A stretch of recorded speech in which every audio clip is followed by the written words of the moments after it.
Good day everyone, I am Hazel Pinote. I am Comey Margalio. I'm Trisha Perales Masayo. And I am April Minyaza. So today we are going to discuss the behavioral learning theories and approach to learning. Alright, so we're looking at learning theories today and their classroom applications. The main learning objective is to compare and contrast this approach and understand how they're actually used in classrooms.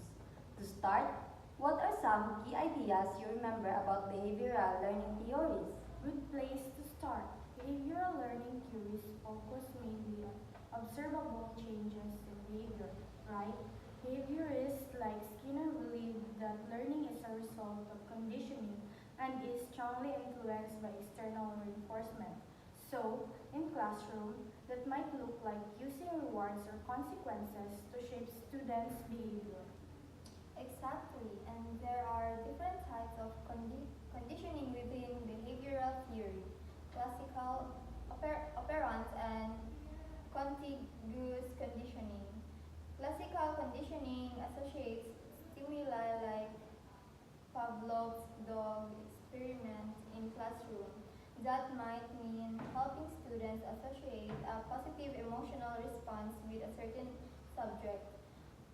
Operant conditioning, on the other hand, uses reinforcement or punishment to encourage or discourage certain behaviors.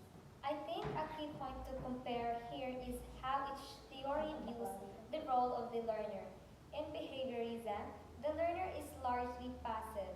They respond to stimuli rather than actively constructing their understanding.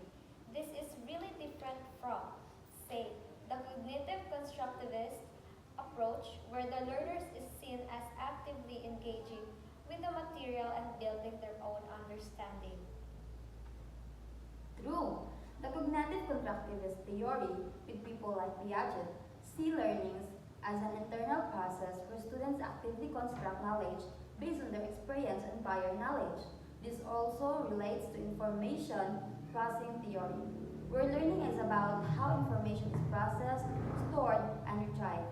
In a classroom, teachers using these theories might focus on activities that encourage students to explore, question, and make connections on their own. And that brings us to another comparison.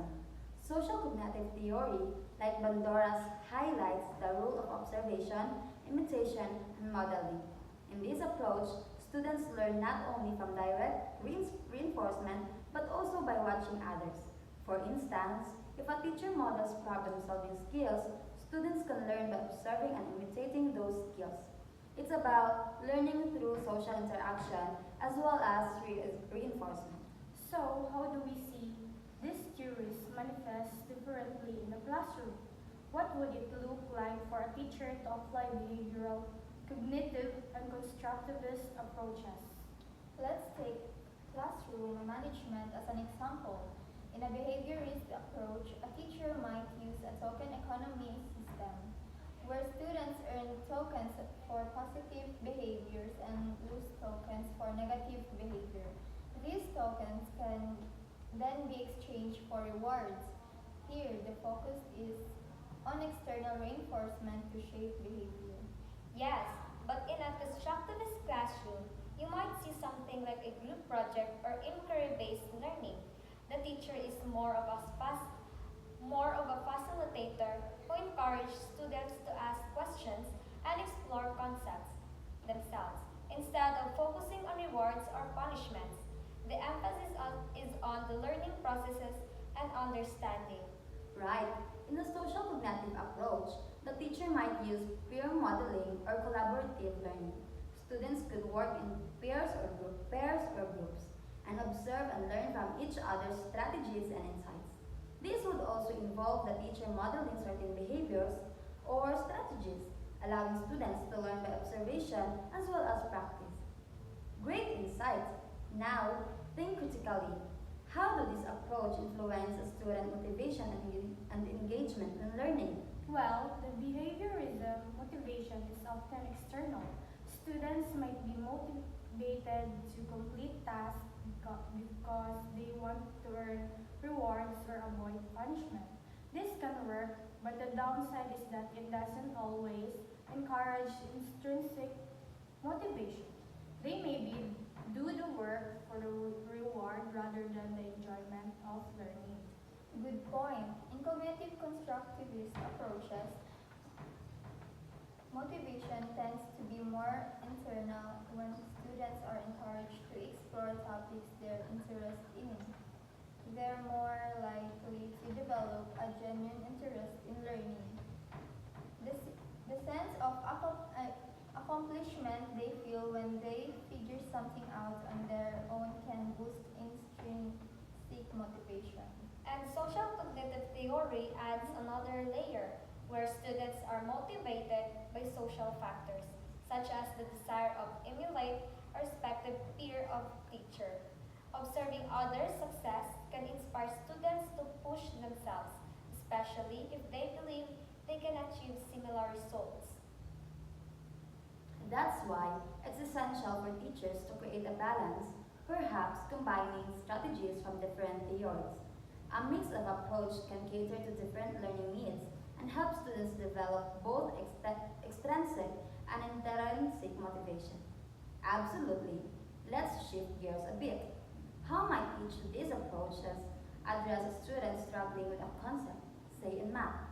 In a behavioral approach, the teacher might provide extra practice with positive reinforcement for improvement.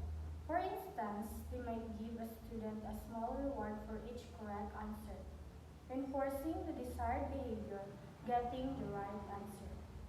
Whereas in a cognitive constructivist approach, the teacher might ask the student to explain their thoughts process and encourage them to approach the problem in different ways. This way, the student learns by actively engaging with the material, trying various strategies, and understanding why they struggle with certain steps. And if we're using social cognitive theory, the teacher could pair the struggling student with a peer who understands the concept well. By observing and working with their peer, the student might pick up strategies that help them grasp the concept. Also, in this case, the teacher might model the problem-solving process, showing step by step how to approach similar math problems. This would allow the students to observe and then attempt to imitate the strategies used by the teacher. Exactly, it seems each approach offers valuable tools for different types of learning challenges.